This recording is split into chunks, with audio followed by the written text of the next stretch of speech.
Un des plus beaux compliments qu'on ait pu me faire dans ce métier, c'est un compliment un peu virtuel, mais qui m'a beaucoup touché quand Jermaine Jackson m'a dit, tu sais, Michael, il t'aurait adoré, il aurait adoré travailler avec toi.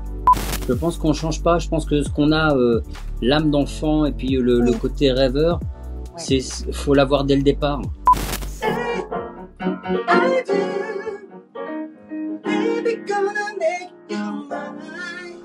Mais je crois que je suis le mec le plus déprimé en bonne humeur. Qu'est-ce que tu aimerais que les gens retiennent de toi ?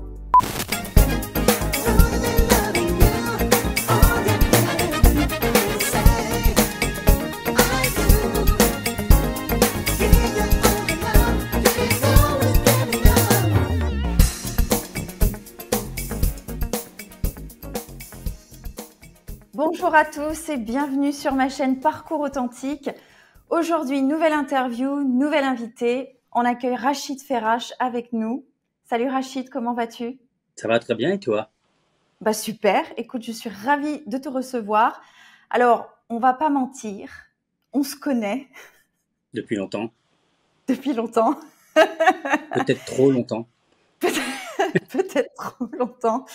On se connaît bien. Évidemment que tu devais faire partie de ces interviews, puisque non pas parce que tu es mon ami, mais parce que tu as un parcours absolument exceptionnel. Alors, je retrace un petit peu le parcours de mes invités brièvement. J'ai eu beaucoup de mal pour toi parce que la liste est quand même très longue pour te nommer. Parce que je suis très vieux en fait. C'est ça. Et alors non, alors c'est ça. On va revenir là-dessus. Tu es quand même chanteur, comédien, compositeur, arrangeur, réalisateur. Tu as été répétiteur et professeur. Oui. Est-ce que j'ai raté un truc ? Je fais de la soudure, je fais des super crêpes. C'est vrai. Et je nage très bien la nage indienne. Mais uniquement en eau douce. Et tout ça seulement à 52 52, ouais. C'est hallucinant. Je retourne à mes petites notes. Tu as commencé en tant qu'acteur, avec plus d'une trentaine de films à ton actif, si je me trompe. 28 exactement. Presque 30. J'étais pas loin. Mais évidemment, là où tout le monde te connaît, c'est sur ce grand film qui t'a propulsé sur le devant de la scène avec Jean-Paul Belmondo dans L'As des As, où tu n'étais qu'un petit garçon de 9-10 ans à peu près. 10 ans, ouais. Ouais, c'est ça. Que je suis resté. Hein. Oui. Oh bah oui, ça, vous allez le voir durant l'interview que tu es resté un gamin. Donc tu as tissé des liens très particuliers avec Jean-Paul, peut-être qu'on y reviendra un peu plus tard. Tu as sorti aussi des singles très jeunes. Tu es passé chez Michel Drucker aussi. Oui, très jeune. Oui. Très jeune. Oui. Ce qui est marrant, c'est que j'étais plus attiré par la musique que par le cinéma, mais c'est le cinéma qui m'a amené à la musique. Alors ça, on y reviendra plus tard aussi, parce que j'ai une question par rapport à ça. Tu as collaboré avec de nombreux artistes en studio, comme Véronique Sanson, Morane. Je sais qu'elle a une place particulière dans ton cœur. Ouais, les deux. Hein. Les deux. Ouais, les deux. Johnny Hallyday, Florent Pagny, Gilbert Montagnier, Chimène Badi. Enfin, il y en a un paquet. Hein. Je ne les ai pas tous cités parce que sinon on y passerait 3 heures, je pense. Alors en 2009, à la mort de Michael Jackson, tu décides de réaliser un film hommage qui s'appelle Vol. Et donc là, je m'en souviens très bien puisque j'avais participé dans les backstage de cet événement où tu avais réservé pendant 2 nuits complètes, si je me souviens bien, le parc Disneyland Paris. Alors, on a eu l'opportunité de tourner 3 nuits à Disney. 3 nuits. Bon, j'ai gratté un peu. Au départ, c'était quelques heures. De quelques heures, c'est passé à 1 nuit. Et de 1 nuit, c'est passé à 2 et puis à 3 finalement parce que quand on a fait les repérages, je voulais absolument tourner dans le cimetière et dans la maison hantée. Et on m'a dit non, c'est pas possible, c'est absolument impossible. Je dis vraiment, ça va être galère, je vais pas trouver. Et en fait, j'ai fait ma Cosette et en fait, le mec, il a dit bon, allez. Arnaud Ménard d'ailleurs. Non, mais c'était fou. C'était complètement fou d'avoir le parc. Et avec la complicité de ma grande sœur, je dois le dire parce que c'est important. Ma grande sœur Monique, qui travaillait à l'époque à Disney, ça a été très difficile d'avoir le parc, mais c'était totalement fou. L'aventure, elle était folle. C'est un très très très bon réalisateur, director. This is the director we are talking about. C'était folle. Oui, c'était dingue. Moi qui regardais de derrière, et ça a donné un super film. Tu deviens aussi jury de l'émission À la recherche du nouveau Michael Jackson sur W9. On reviendra sur le fait que Michael Jackson a un vrai impact pour toi dans ta vie de musicien aussi Bien sûr, et ouais. de chanteur. Tu mets également en scène un spectacle. Et là aussi, Tout était dans les j'ai coulisses. participé aux prémices, oui, de ce spectacle qui s'intitule Génération Moonwalk, qui a fait un tabac à Paris. Et là encore, énorme surprise, puisque tu as réussi à avoir le frère de Michael Jackson qui a participé au spectacle, qui était Mhm. Jermaine Jackson. Et là, Ouais, c'était dingue. je tiens à préciser une chose importante, c'est que je fais pas tout seul. Je m'entoure des bonnes personnes, parce que tout seul, ce serait un petit peu non seulement prétentieux de dire que j'ai tout fait tout seul, on va dire que je suis le capitaine du bateau sur les projets, mais je m'entoure des bonnes personnes aussi qui ont la même énergie et les mêmes envies, que ce soit Yves Valente, Yann-Pierre Leluyer, des personnes qui m'ont aidé à monter le spectacle, Aurore Stoder, Nathalie Cognot, je les cite parce que c'est vraiment important.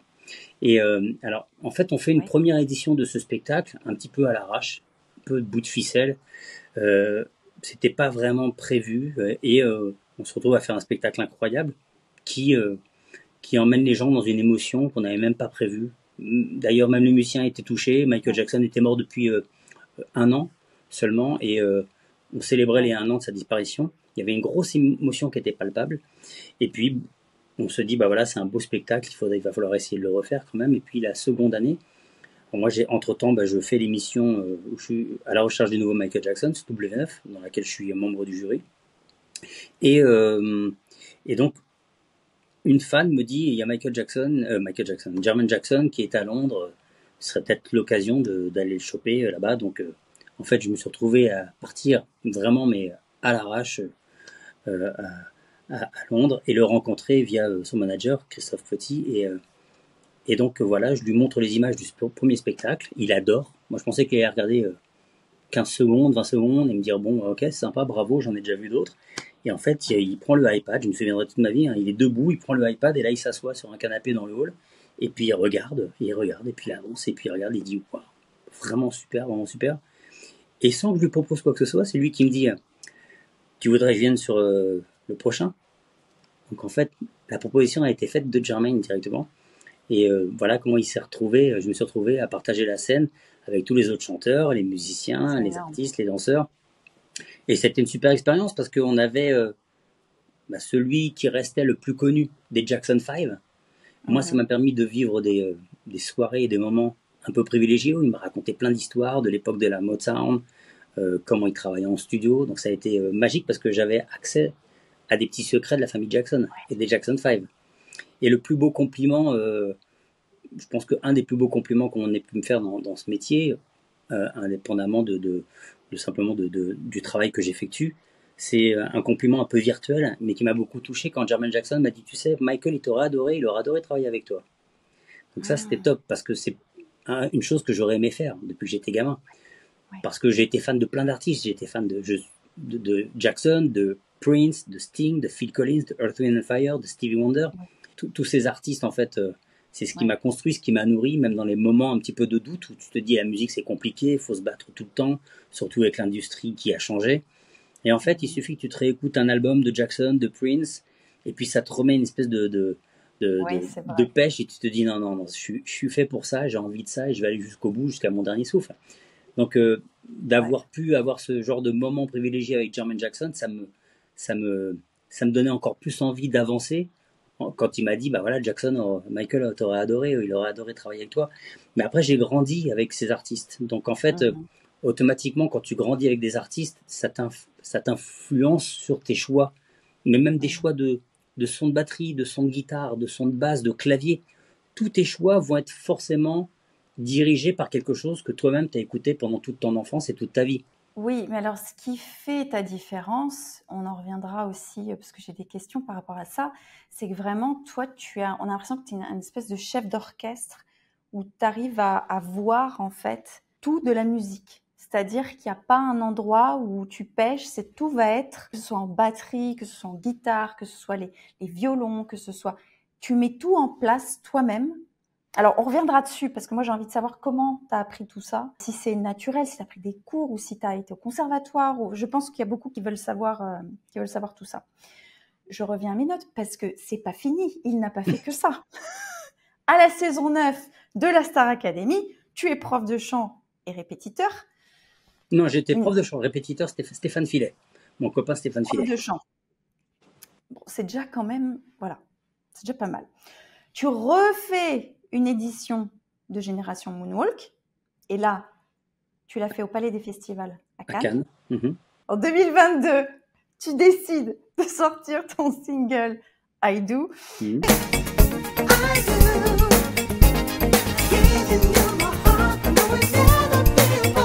Sur des airs très groovy, très funky. Donc, on en revient là à la lignée de tes inspirations comme Earth, Wind and Fire, Stevie Wonder, Michael Jackson. Et voilà, un super single que moi j'écoute encore dans ma voiture, hein, il faut le savoir. Bon là, je pourrais arrêter la biographie parce que je vous ai même pas parlé de tous les téléfilms que tu as fait, des séries, des pubs que tu as composés aussi. En fait, ce qu'il faudrait te poser comme question, Rachid, c'est qu'est-ce que tu ne fais pas, artistiquement parlant? Coiffeur. Pas sur moi en tout cas. Voilà, ça c'est Rachid. On va se marrer, hein. Enfin, plutôt, moi je vais me marrer. Hein. Je sais pas vous, mais moi je vais me marrer. Comme à chaque fois d'ailleurs. J'ai un coup de brosse qui est pas... non, ça enlève tout. J'ai un bon coup de rasoir, mais pas un bon coup de brosse. C'est ça. Alors, ma première question que je pose à tous mes invités en début de cette interview, de cet échange, comment vas-tu? Bien. Rachid. Bien. Ça va bien, Ouais. Ça va bien. J'ai passé de longs mois à ne pas pouvoir faire de musique, c'était un peu triste suite à une opération et un accident de moto. Voilà, j'espère être sur la fin, mais c'est compliqué. Donc, quand tu es passionné de musique et que tu ne penses qu'à une chose en te levant, c'est faire du piano ou de la batterie, c'est sûr que quand tu le fais pas, c'est un peu compliqué psychologiquement. Ça m'a fait relativiser sur les grands accidentés. Notamment de la route, où ils changent leur vie totalement.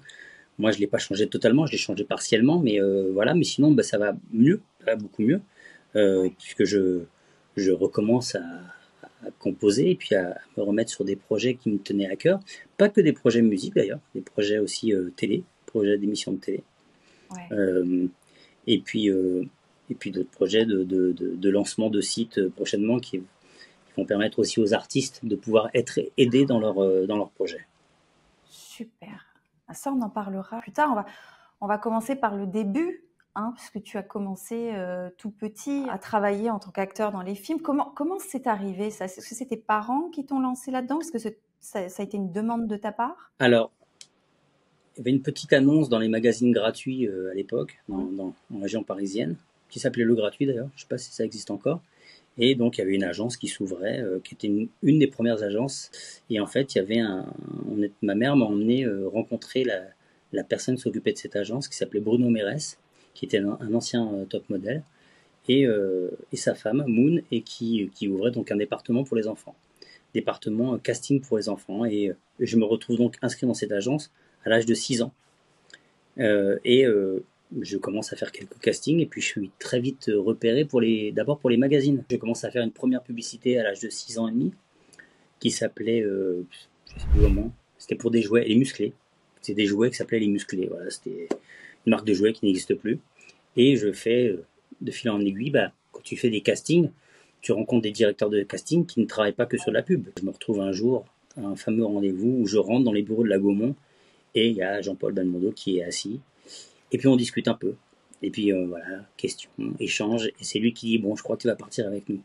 Et je me souviendrai toute ma vie. Échange privé en fait, c'est ça? Avec la prod, avec Gérard Houry, avec Daniel Thompson. Et je me souviendrai toute ma vie de cet échange où c'est lui qui choisit en fait.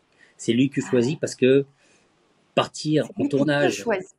Oui, parce que partir 4 mois en tournage avec un gamin en Allemagne sans ses parents, il faut pas que le gamin ait envie de rentrer au bout de 15 jours. Oui. Moi, j'étais plutôt content de me barrer, en fait. Je suis parti 4 mois sans mes parents en Allemagne. Je suis revenu une fois, je crois, pendant une semaine. Mais c'était Ouais. fantastique.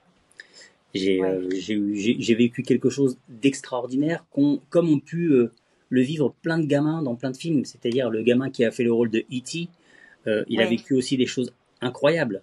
Mais quand t'es C'était gamin... fun en fait. Comment toi tu as pris ce moment? C'était drôle, c'était amusant, toi tu voyais pas en fait le. Non, non, le- moi, j'ai jamais pris mon travail comme un travail. Je le fais sérieusement.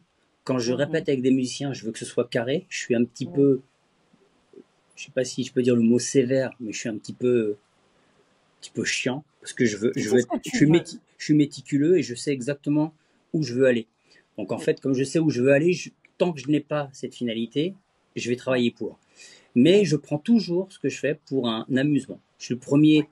à déconner. Jean-Paul faisait le con tout le temps, hein. Il y a des gens qui ont besoin de se concentrer, qui ont vraiment un réel besoin de faire le calme autour, de ne pas entendre de bruit. Et puis tu as des gens justement qui ont besoin d'évacuer et de ne pas penser à Mhm. ce qu'ils vont tourner, parce que pour eux c'est quelque chose d'être plus spontané. Et les deux fonctionnent, hein. Il y a des gens qui se concentrent pendant 1 heure avant de tourner une scène, et puis d'autres pas du tout, qui font les cons, et quand on dit action, bah voilà, ça marche, ça marche. Moi, je suis plutôt de ce registre. Voilà, j'ai besoin de me détendre, de faire le con et de sentir que ça reste malgré tout un amusement.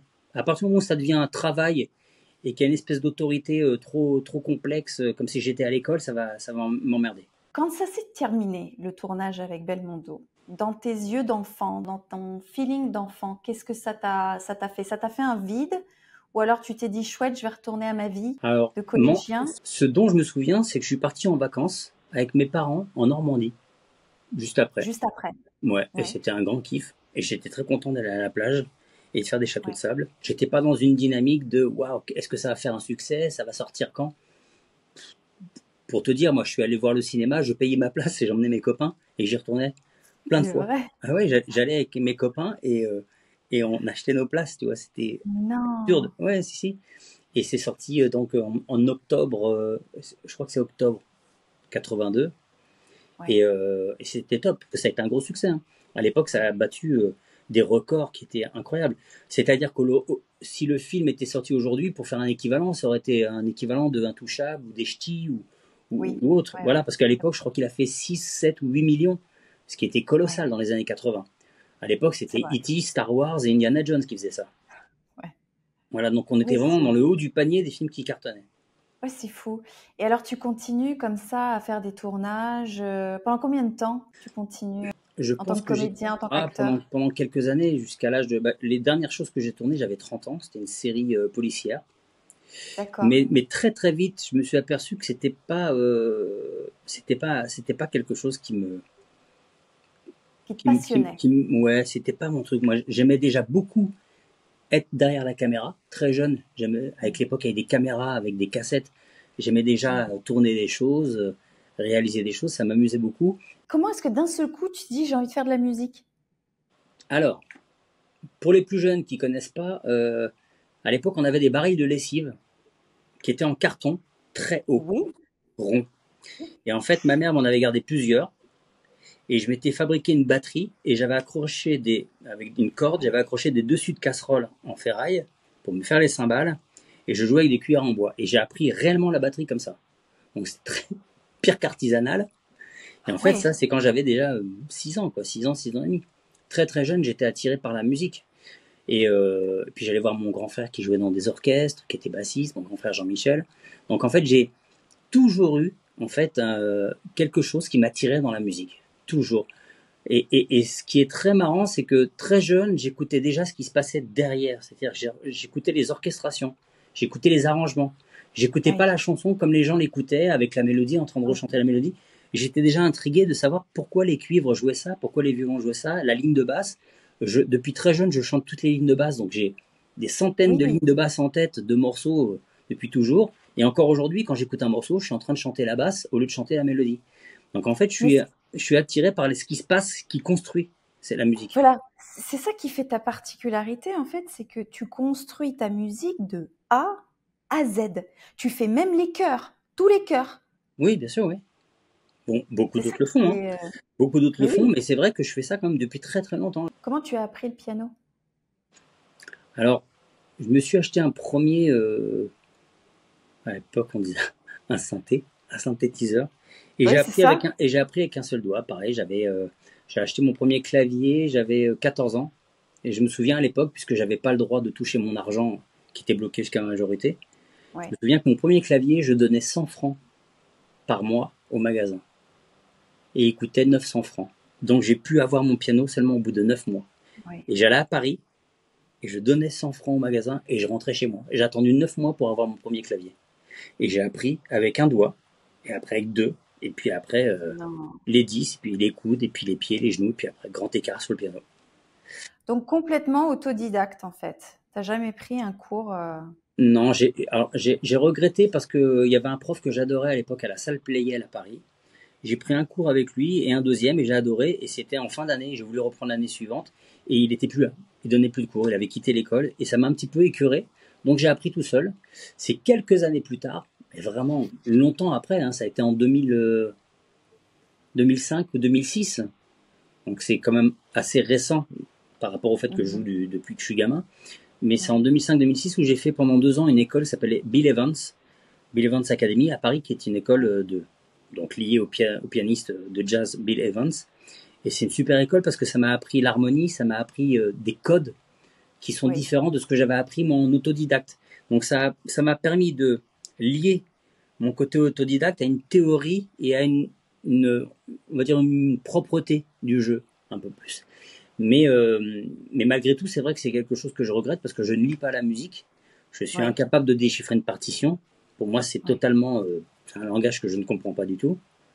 Et mais ça ne m'empêche pas d'arranger les cuivres, les cordes. Et je pense qu'il y a quelque chose qui le fait d'avoir beaucoup écouté ce qui se passait dans les morceaux, ça a développé quelque chose d'assez instinctif. T'es un peu un extraterrestre de l'arrangement en fait. Je sais pas si c'est un extraterrestre. Je suis un extraterrestre à la base parce que je suis persuadé que je viens d'ailleurs. C'est sûr. Bah oui, ça c'est sûr et certain. D'ailleurs, t'as qu'à voir juste la tête. Hein. Je leur ressemble plus à eux qu'aux humains. Hein. Et les petits gris. Voilà donc. Mais, non, mais quand tu as, quand tu chantes, d'accord, tu sors tes singles, à ce moment-là, tu te dis, c'est ça que je veux faire. Mais je veux le faire comment en fait? Est-ce que tu avais déjà une idée avec la musique de ce que tu voulais faire? Est-ce que tu oui. voulais te produire, moi je sais pas, sortir énormément d'albums, être célèbre, gagner ta vie avec ça, ou alors juste partager? Alors, C'était quoi le but en fait, le rêve? alors être célèbre, c'est quelque chose qui ne m'a jamais traversé l'esprit bizarrement. Et je le dis en toute sincérité. Parce qu'avec ce que j'ai connu avec l'As des As, pendant les années qui ont suivi, c'était tellement énorme que, en fait, j'avais plus besoin de le vivre. Et encore aujourd'hui, je fais de la musique pour des vraies raisons. Je fais de l'artistique pour les vraies raisons. Je le fais parce que je suis pour la passion, parce que j'aime ça. Et parce que j'ai envie de partager avec les gens. Et ça, c'est vraiment quelque chose qui m'attire depuis que je suis gamin. J'adore partager. Oui. Et je me souviens, quand j'étais gamin, moi, ce que j'aimais le plus, c'était aller faire des plateaux. Tu sais, des plateaux pour les émissions de radio, où tu avais plein d'artistes. Et je m'en foutais à la limite de faire des émissions de télé. Même si une émission de télé, tu avais 3 millions de personnes qui te voyaient un soir, alors qu'un plateau d'artistes, tu avais 2000 personnes ou 3000 personnes devant la scène. Mais j'ai toujours aimé ce contact avec le public et cette interaction avec le public. Mais si on revient sur ce spectacle Génération Moonwalk, je reviens en fait sur ce titre. Je trouve qu'il y a quelqu'un qui m'en a fait part il n'y a pas très longtemps, que tu es pour beaucoup de gens comme un chef d'orchestre en fait. Parce que c'est pas que la musique. Quand tu as fait ce spectacle, tu as fait venir aussi des danseurs, des chanteurs, des figurants. Enfin, c'est tout ce monde-là en fait que tu as orchestré. C'est pas que la musique, c'est le spectacle entièrement. Bah, tu sais, je pense que si j'avais eu envie de m'attirer la célébrité et attirer la lumière sur moi, j'aurais fait des concerts piano-voix. Oui. Et en fait, et j'aurais chanté tous les morceaux sur le spectacle Jackson. Je pense que Jackson, c'est la seule personne qui a réussi à donner envie à tous les métiers artistiques de prendre vie. C'est hallucinant. Et d'ailleurs, quand j'ai fait le film Vol, On a fait un appel d'offres parce qu'on avait zéro budget, on n'avait pas d'argent. Ce film a été fait qu'avec des gens bénévoles que je remercie encore aujourd'hui. Mais on a eu 90 personnes dans l'équipe technique qui ont Mais pris oui, 3 semaines de leur temps pour pas mais prendre de oui. contrat en disant moi je suis électricien, je veux m'occuper des câbles parce que j'ai voulu faire ce métier de tirer des câbles sur un tournage parce que j'adore les clips de Jackson. L'autre c'est moi j'ai envie de faire des sandwichs ou je te dis des bêtises mais ça a été que Mm. ça. Et en fait, Tu je pense rassembles que beaucoup les gens. Tu rassembles, tu es un rassembleur. moi Rassembleur. j'aime rassembler parce que j'ai écouté une musique qui rassemble. Et Oui, surtout, ce que j'aime, c'est de voir comment on peut travailler en collaboration et monter quelque chose qui fasse vibrer les gens. oui. Le faire tout seul, c'est pas plaisant parce que tu partages avec qui après dans les loges? Avec Alors qui tu partages? justement, quand ce spectacle est fini, que tu vois le succès que ça a eu, qu'est-ce que tu Eh ben, ressens? tu déprimes. Non, pardon, quoi? Qu'est-ce que tu ressens à ce moment-là? C'est quoi? C'est une Ah, satisfaction? C'est quoi? la satisfaction, c'est que t'as pas envie que ça s'arrête déjà. Tu as envie Mm. de refaire ce spectacle, mais c'est un spectacle très lourd. On m'a Oui, proposé de le faire partir en tournée, mais on m'a dit, mais par contre, tu sais, faut que tu dégages la moitié des gens parce que c'est impossible, ça va coûter trop cher. En fait, j'ai préféré ne pas le faire partir en tournée parce que je voulais pas punir des gens. Donc j'ai préféré dire on a vécu une super aventure ensemble, on la garde en mémoire, mais on va pas se trahir les uns les autres.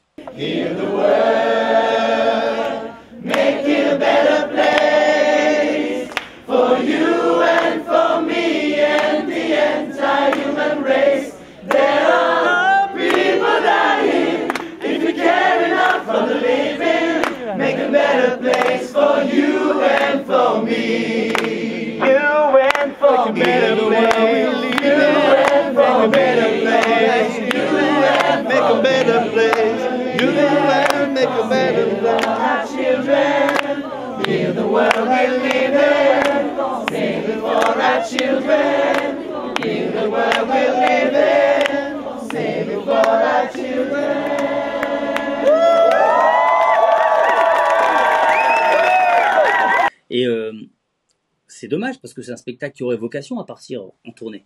oui, Mais c'est vrai que c'est un oui. spectacle où il y avait quand même 45 personnes ou 50 personnes sur scène. Mais après la satisfaction, c'est vrai que quand tu es dans les loges, ce qui est fantastique, c'est de te dire waouh, on a fait un truc hommage à la plus grande star de la musique. Et on l'a fait bien. Et les gens qui sont dans la salle, ils étaient en larmes, en furie, en folie, en train de danser, en train de chanter. Parce que les fans de Jackson, c'est très particulier. Hein. C'est pas les fans des autres artistes. Tu rates un hi-hi, un ouhou dans un refrain, et ils te C'est regardent vrai. tous de travers. Hein. Ah, ils t'envoient une chaussette dans l'œil direct. Parce qu'en fait, Jackson, c'est tellement des morceaux. Tu sais, les morceaux de Jackson duraient 6 minutes, hein, la plupart. C'est long. Oui. Mm. Et en fait, t'as tellement des choses qui arrivent à un certain moment où tout le monde sait que ce cri va arriver à cet endroit-là. En fait, Tu les gens le l'attends. font. Eh Donc, en oui. fait, à partir du moment où tu respectes ça, tu les rends heureux. Tu réadaptes pas, tu ne t'appropries pas l'œuvre de l'artiste en disant tiens, je vais le faire à ma sauce parce que peut-être que je peux faire un peu mieux. Ça serait prétentieux. Moi, quand je vois des gens qui remixent des titres de Jackson, je leur dis déjà faites celui vers la version originale. Vous allez Oui. voir, déjà, il y a déjà du boulot pour la faire. Hein. Tu respectes beaucoup l'artiste. Oui, comme je respecte pas que Jackson, je respecte les gens qui ont bossé sur les albums. Quincy Jones, Rob Temperton, Bruce Sweden, l'ingénieur du son, parce que si les morceaux ont été un succès, c'est parce qu'il y a eu une qualité sonore. La qualité sonore, elle est venue aussi des mecs qui travaillent en studio, qui ont cherché à avoir le bon son de la caisse claire, de la grosse caisse, de la cymbale. Ça a été de l'orfèvrerie, ça a été vraiment de la minutie totale. Donc en fait, il faut qu'on essaie de retranscrire ça sur scène, c'est très difficile. Et je me souviens encore une fois du moment où je regarde la télé, où je vois ça. Donc en fait, à chaque fois, il y a quelque chose de très puissant dans l'identification des morceaux. Et c'est pour ça que ce spectacle, je pense qu'il emmène les gens dans un voyage, plus que dans un simple concert où tu écoutes de la musique. Tu les fais voyager. Là, ils sont ensemble et puis ils se souviennent tiens, ils ont vécu ça, Ouais. la perte de quelqu'un, la naissance, peu importe. Mais ça leur raconte une histoire. C'est pas la même chose qu'un autre concert. Alors, est-ce que je peux te demander si tu peux nous faire un petit peu voyager D'accord. Alors donc, il faut que je déplace cette caméra. Ouais, pendant cette interview, en exclusivité. Alors, allons-y. Donc, comme ça, tu visites un peu, tu vois. Ça, c'est mon partenaire de tous les jours, hein. Le voici. Ouais, C'est mon fidèle ami. Voilà. ouais. Là, on a beaucoup de chance quand même parce que Alors, je vais te pianiste raconter, exceptionnel et je vais te et raconter une chanteur. anecdote. Oui, Ce piano, je me souviendrai toute ma vie. Je pars quand j'ai 14 ans dans une résidence de vacances à Cannes-la-Boca qui ouais. s'appelle les Agapontes. Et ce piano, il est dans le hall. Et je pose pour la première fois de ma vie mes doigts sur un piano acoustique. Donc tu vois, il y avait la clé. Je demande la clé à la réception. Et puis je fais des...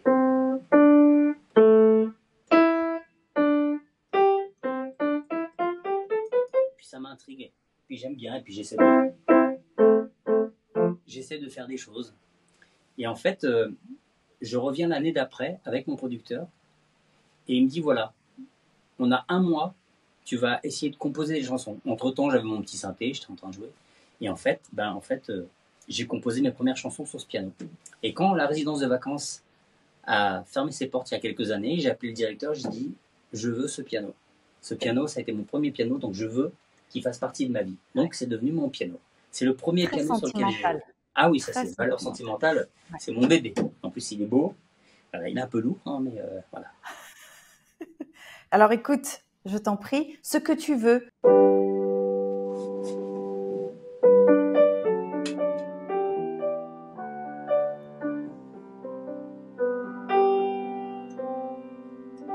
Gonna make a change for once in my life. It's gonna feel real good. Gonna make a difference. Gonna make it right. As I turn out the cold, my favorite winter coat. This wind just blowing my mind. I see the kids in the street, but not enough to eat. Who am I to lie, pretending not to see the need?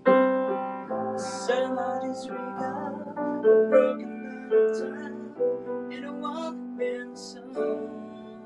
They fight out each other on a window. They got nowhere to go. That's what I want you to know. Starting with the man in the mirror, I'm asking him to change his way.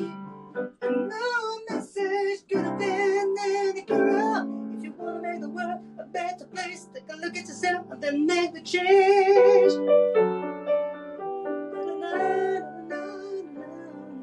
Oh, yeah. Et celle dont tu parlais tout à l'heure, qui est mon titre, I Do. Oui. You never be lonely, never. When you're lying in my arms, but I'm gonna treasure every sweet caress, your charm. I swear that I'll take you for my only lover. No one can do me like you do. Only if you want, we'll make a life together. I'll never play for a fool. Say I do. Baby, gonna make you mine. Say I do. Give you love, you've been always dreaming of.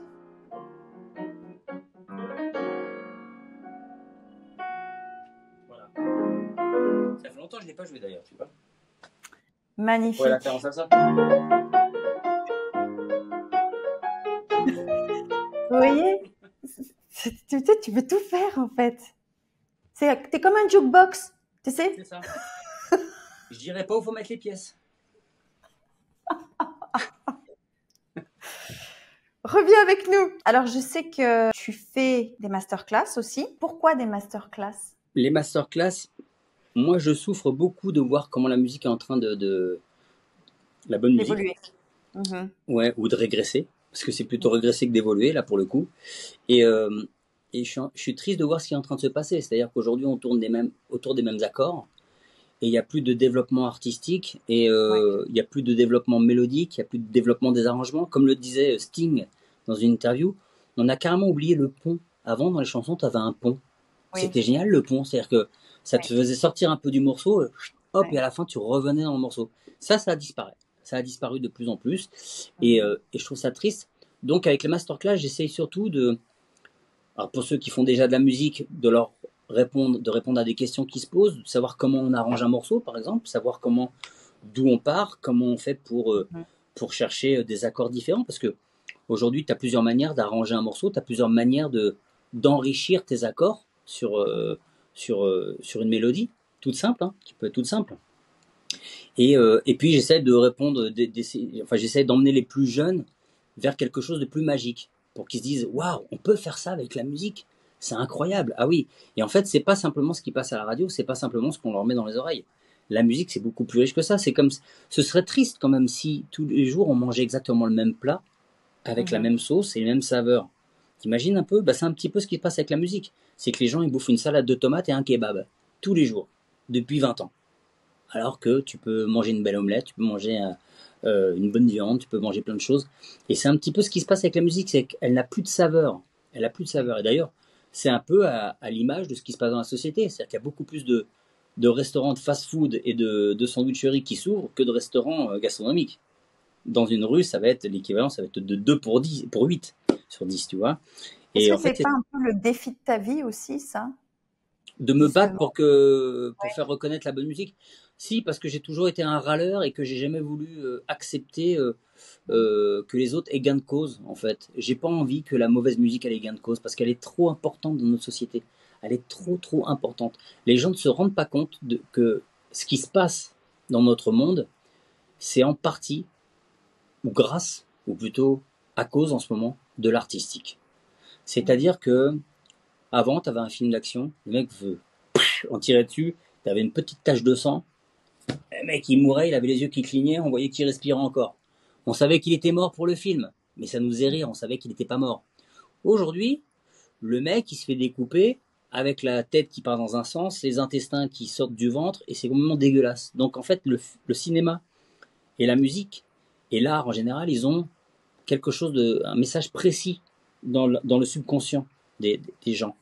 Et surtout des gamins, parce que les gamins, ils grandissent avec quelque chose qu'ils ne connaissent pas. Eux, ils se font leur apprentissage à travers quelque chose de très nouveau pour eux. Si on leur fait Mhm. un apprentissage avec de la musique de merde, avec 3 accords et des mélodies pauvres, ils vont penser que c'est ça, malheureusement. Donc quand tu vas leur faire écouter quelque chose avec un peu plus de goût, ça va peut-être être indigeste, parce qu'ils ne sont pas habitués à cette sauce, tu vois. Tu leur mets un petit peu de moutarde, ben non, ça va leur piquer le nez, parce qu'eux, ils sont habitués à mettre pas de sauce et que ce soit fade. Et en fait, la musique, elle a une grande responsabilité parce que la musique, c'est quelque chose du quotidien.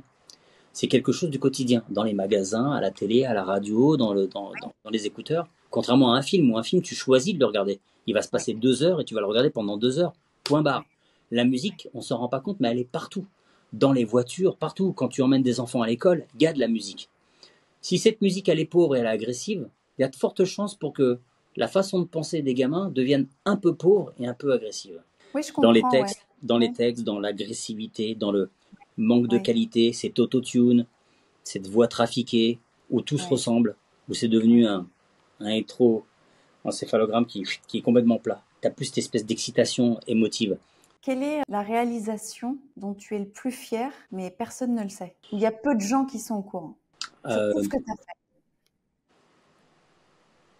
Bah, je crois que déjà, oui, je pense que si les gens sont au courant, enfin, je pense que déjà c'est arranger mes morceaux. Parce que je suis Mhm. vraiment parti de rien, sans connaître Oui. comment on arrange une trompette, un sax, un trombone, quoi que ce soit. Et j'ai appris tout seul, et à force d'y passer des heures et des heures. La fierté que je puisse avoir sur quelque chose, c'est d'avoir vraiment mis une énergie. Je me souviens encore, il y a une époque où, cette période, j'avais un petit local musical dans le 93 à la Plaine Saint-Denis, où en fait, je faisais de la musique toute la journée. Une fois que j'avais fini ma musique, j'allais prendre des cours de danse. Ensuite, Mhm. j'allais prendre des cours de boxe.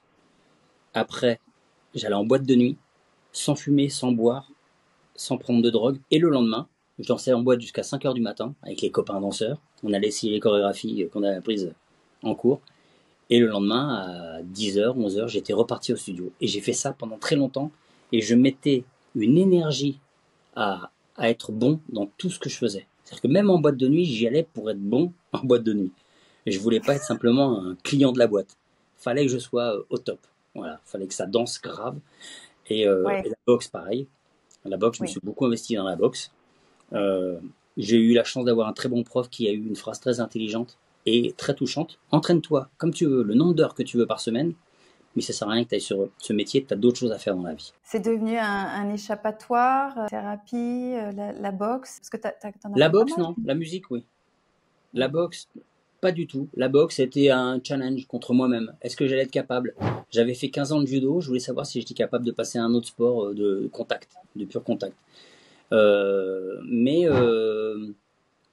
Non, la musique, c'est un échappatoire. Ce que j'aime avec la musique, c'est que on sait comment ça commence, on sait où ça finit à peu près, on sait pas ce qui va se passer au milieu. Peut-être que le mec qui va se planter dans son solo de guitare, eh ben ça va donner autre chose. C'est pas la fin du monde. C'est ça la musique. Et c'est ce qu'ils aiment les gens aussi quand ils viennent voir un concert. Tu aimes voir ce pétillement comme ça dans leurs yeux, cette magie qu'ils peuvent ressentir, ces émotions qu'ils peuvent ressentir, c'est ce qui te... Ce que j'aime, c'est l'évolution d'un concert. Parce que pour moi, qui ne suis pas une star internationale de la musique, les concerts de gros artistes, les gens, c'est déjà de l'acquis. C'est-à-dire que quand les gens viennent du concert, Bruno Mars, il est à Bercy, avant même qu'il ait ouvert le bec et avant même qu'il monte sur scène, t'as tout le monde qui est en train de hurler dans la salle. Ce qui n'est pas mon cas. Par contre, ce que j'aime, c'est de voir le questionnement au départ, ce premier morceau, et de voir l'effervescence et l'euphorie à la fin du concert. Ça, c'est fantastique parce que ça veut dire que tu gagnes les gens petit à petit. Et je me souviens d'ailleurs d'une anecdote super avec le maire de Mandelieu, Sébastien Leroy, que j'adore en plus, qui est vraiment fun, et qui vient me saluer avant le concert, et il me dit: Rachid, je reste une ou deux chansons, parce que j'ai des rendez-vous en mairie, des dossiers, etc. Je commence le concert, et en fait, à la fin du concert, il est encore là, il est debout en train de danser. Ah mais carrément, il est en train de danser, j'ai les images, et c'est génial. Parce que le maire qui vient me dire: non mais je vais pas avoir beaucoup de temps, et puis au final il est en train de s'éclater sur ton concert, tu vois. Donc ça veut dire que tu arrives à conquérir des gens où c'était pas du tout gagné d'avance. Et ça, c'est de la séduction en cours de route. S'il y avait des personnes vivantes ou décédées avec qui tu aimerais passer une soirée, 4 personnes, et pourquoi tu aimerais ces gens-là? Charlie Chaplin. Ok. Ah ouais, bah oui. Attends, nomme-les d'abord et dis-moi pourquoi après. Michael J. Fox. Ok. Steven Spielberg. Ouais. Une dernière. Gene Kelly. Ah ouais. Ouais. Mon idole. Pourquoi Gene Kelly. Ouais. Ton idole. Pourquoi? Pourquoi lui ou pourquoi le premier? Pourquoi ces personnes-là en particulier? Tu peux commencer par le premier si tu veux. Charlie Chaplin, parce qu'en fait, il avait une avance d'un siècle sur l'entertainment, sur le visuel, sur l'ensemble. C'est-à-dire qu'il avait déjà tout compris. Il fallait faire un spectacle où c'était en même temps drôle et en même temps très classe. Parce qu'attention, Charlie Chaplin, super musicien, super chanteur, super danseur, super comédien. Un visionnaire? C'est ça qui te plaît? Bien sûr, ouais, bien sûr. Ouais. Mais comme des mecs comme Laurel et Hardy, qui étaient vraiment deux personnalités très très talentueuses. Mais il y en a eu beaucoup dans les années 20, 30, 40. C'était des gens qui avaient un talent incroyable. Le cinéma, déjà le cinéma noir et blanc, le cinéma muet était déjà incroyable. Surtout qu'ils avaient que l'image pour faire transparaître quelque chose. C'est encore plus compliqué, tu vois. Alors pourquoi le deuxième? C'était Michael J. Fox? Michael J. Fox, je pense que je suis jaloux de ce mec. Parce que j'aurais aimé... Parce que j'y crois, moi, à Retour vers le futur. Moi, je pense que c'est vrai. J'adore. Ah non, mais moi, je pense que c'est pas un film. Je pense que c'est un documentaire. Et ils veulent pas nous le dire. Et donc, je voudrais lui poser la question. Et surtout parce que ce type, avec sa maladie, tu vois, il a un handicap très difficile maintenant. Parkinson, il est très fortement touché. Il a gardé un espèce de sourire. Tu le vois dans son regard qu'il a encore un truc de gamin. Même quand il arrive en fauteuil roulant, j'ai adoré. D'ailleurs, il lui-même a dit que son rêve, c'était de jouer un jour de la guitare en live, et c'est Coldplay, le groupe qui l'a invité sur scène. Il est venu jouer un morceau, et tu voyais ses yeux d'enfant. Tu t'es réalisé à travers la musique. Ouais, bien sûr. Et puis, mais t'as qu'à voir, regarde les grands films américains. La musique, comme elle est importante quand tu regardes un film, comment ça accompagne une émotion. T'as de la musique dans tout le film, tout le long du film. Ça accompagne tout. Ça peut te donner envie d'avoir peur, envie de pleurer, de rire. C'est-à-dire que la même scène, tu l'habilles différemment, c'est pas la même émotion. Je suis sûr qu'il y a même des films d'horreur, tu peux rigoler avec une scène d'horreur selon la musique qu'on va te mettre derrière. Steven Spielberg, parce que lui est un vrai visionnaire de plein de choses. Et j'aurais pu citer George Lucas aussi, tu vois. Mais tous ces mecs qui ont fait les Star Wars, Indiana Jones, voilà, ils ont apporté quelque chose de tellement extraordinaire en fait, qui n'était pas simplement l'histoire. Ils ont fait sortir, tu te rends compte, ils ont fait sortir des comédiens de la planète Terre, tel ailleurs. James Cameron, Avatar. Ouais. Il a imaginé ce qu'il y avait sur notre planète que nous, humains, on n'est pas capable d'imaginer. Quand on dit, ouais, il doit y avoir des gens qui existent sur notre planète. Ouais, mais nous, on n'est pas capable d'identifier. On va te faire une grosse tête avec 2 gros yeux, puis une tête comme ça, tu vois, et on va les peindre en vert. Ben non, lui, il les a mis en bleu déjà. Et puis ils sont super. Et puis ils sont plus grands, plus forts, plus beaux, plus intelligents. Ils ont quelque chose de spirituel où ils se tapent pas sur la gueule. Ils se respectent selon les coins. Et ça, c'est ce genre de cinéma, j'adore parce que ça apporte quelque chose. Et ces gens-là, mais quand même, avant tout, je pense Spielberg parce que voilà, tout m'a fait rêver. E.T., Indiana Jones, il a créé des personnages qui sont tellement mythiques. Et Gene Kelly. Alors Gene Kelly, parce qu'en fait, je pense qu'il n'y a plus jamais eu un mec qui avait la grâce de ce mec. L'élégance de Gene Kelly, je me souviens encore avec son petit gilet, sa chemise en dessous, la cravate un peu courte, la petite casquette sur le côté Gavroche, tu vois, les chaussures bicolores, le pantalon un peu crème. Et puis quand il faisait I'm singing in the rain, il n'y a pas de démonstration vocale là-dedans. Il y a juste une émotion. C'est pas I'm singing in the rain. Non, on n'est pas là-dedans. C'est I'm singing in the rain. Just singing in the rain. While the glorious feeling and I'm happy again. D'ailleurs, il chante sous la pluie, il est heureux. Hein. Et en fait, il y a une espèce de classe comme ça. Et puis, ce que j'aimais, c'est ce côté aussi cinéma technicolor, très coloré à l'époque. Parce qu'à l'époque, ce qu'on appelle la colorimétrie, elle était vraiment poussée à l'extrême. C'est-à-dire qu'un pantalon rouge, il était rouge. Un bleu, il était bleu. Les pastels étaient pastels. C'était magnifique. Aujourd'hui, on a tendance à vouloir revoir un peu à la baisse la couleur parce qu'on a peur que ça pète trop. Moi, quand j'ai fait mon film Vol sur Michael, je l'ai monté, j'ai réalisé, je l'ai monté et je l'ai étalonné. On m'a dit, mais tu pousses trop dans les couleurs, c'est trop, regarde, là, les couleurs, c'est trop ceci. Je dis, mais je m'en fous que ce soit trop ceci, je veux que le film soit trop ceci, qu'il soit trop cela, qu'il soit tout, trop tout, de toute façon. Trop. Ouais. Alors continue ton histoire, c'est pas protégé.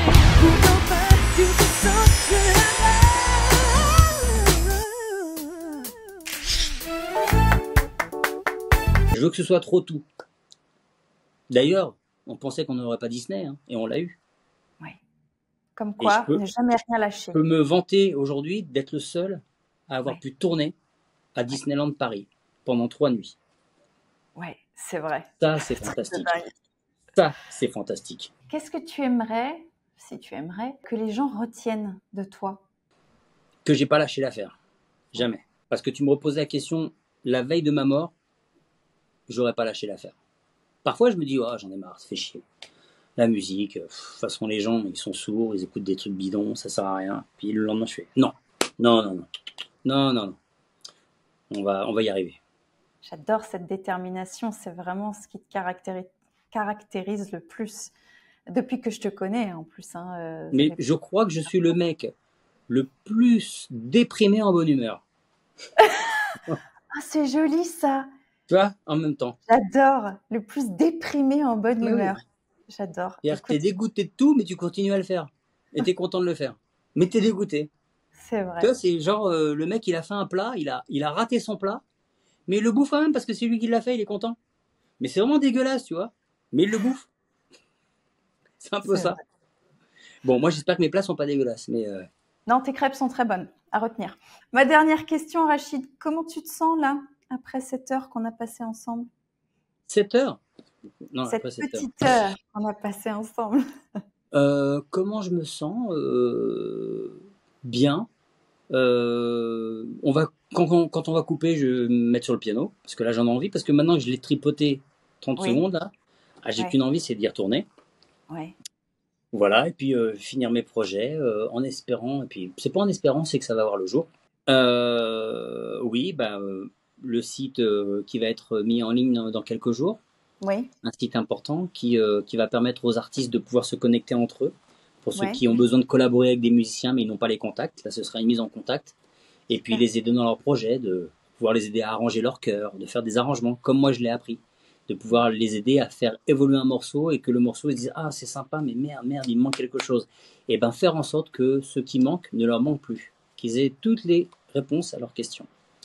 Voilà. Et puis un projet d'émission de télé qui me tient à cœur, qui va peut-être voir le jour. Et c'est encore de la découverte musicale mais qui se passera dans le monde entier. Que de beaux projets, belle personne que tu es avec toute ta générosité. Voilà, un grand cœur. Moi, depuis que je te connais, tu n'as pas changé d'un poil. Mais je pense qu'on ne change pas en fait. Je Ouais. pense qu'on ne change pas. Je pense que ce qu'on a, l'âme d'enfant et puis le Oui. côté rêveur, Ouais. faut l'avoir dès le départ. C'est ce Et qu'il faut garder. Ouais. moi, ce que j'aime, c'est quand je discute avec des gens aujourd'hui qui sont des amis ou des connaissances et qui sont des chefs d'entreprise, qui ont réussi, qui ont des grosses boîtes et qui gagnent beaucoup d'argent. Et en fait, tu passes une soirée avec eux, tu vas juste dans un karaoké, et au bout de 30 minutes, c'est plus les mêmes personnes. Ils ont une cravate accrochée autour de la tête et ils te chantent Tina Turner, tu vois. Et en fait, c'est ça que j'adore, moi, chez les gens. Faut pas, la vie, elle est pas faite pour être sérieuse. Ça sert à rien d'être sérieux, pas trop. Faut être sérieux quand on travaille, mais pas être sérieux dans la vie de tous les jours. Les gens devraient virer le vouvoiement en France. Ouais. Ça fait beaucoup de choses, ça, aux États-Unis, hein, le fait de pas avoir de vouvoiement. Il y a un côté fun. Oui. Plus Bah oui. approchable. Il y a un contact. Il y a un contact tout de suite. Ouais, ouais. Il y a un contact tout de suite. Rachid, merci. Merci à toi. C'était un plaisir. Merci de m'avoir accordé ce beau moment qui, j'espère et j'en suis sûre, sera une grande inspiration pour beaucoup. Je vous retrouve très bientôt pour une prochaine interview, prochaine invitée. Je vous embrasse bien fort où que vous soyez dans ce monde et n'oubliez pas, prenez soin de vous et des autres. Avec le temps, je suis resté sage, car j'ai vite compris que d'être un bébé demande trop de temps. Et 30 ans plus tard, je ne peux que croire que si je suis là, c'est bien grâce à toi et à ton talent.